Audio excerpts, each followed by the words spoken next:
রক্ষায় হাতে হাত রেখে ইস্পাত কঠিন ঐক্য করে তুলব, সকল ষড়যন্ত্র ব্যর্থ হয়ে যাবে ইনশাআল্লাহ। আল্লাহ পাক আপনাদের সকলকে কবুল করুন। আপনারা এই পটুয়াখালী শহীদ মিনার সংলগ্ন এই ঢালতলা ময়দানে আজ যেভাবে জনসমুদ্র তৈরি করে বাংলাদেশ খেলাফত মসজিদের সম্ভাবনাকে দেশবাসীর সামনে তুলে ধরেছেন, আল্লাহ পাক আপনাদের সকলকে উত্তম বিনিময় দান করুন। নাসরুন মিনাল্লাহি ওয়া ফাতহুন করিব ওয়া আখিরু দাওয়ানা আলহামদুলিল্লাহি রাব্বিল আলামিন। সুবহানাল্লাহি ওয়া বিহামদিহি সুবহানাকাল্লাহুম্মা ওয়া বিহামদিক আশহাদু আন লা ইলাহা ইল্লা আনতা আস্তাগফিরুকা ওয়া আতুবু ইলাইক।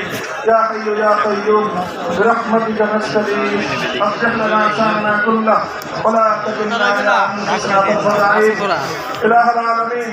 আজকের এই সমাবেশে যারা সাফল্যমণ্ডিত করার জন্য পরিশ্রম করেছেন তাদের প্রত্যেককে আল্লাহ আপনি উত্তম বিনিময় দান করুন।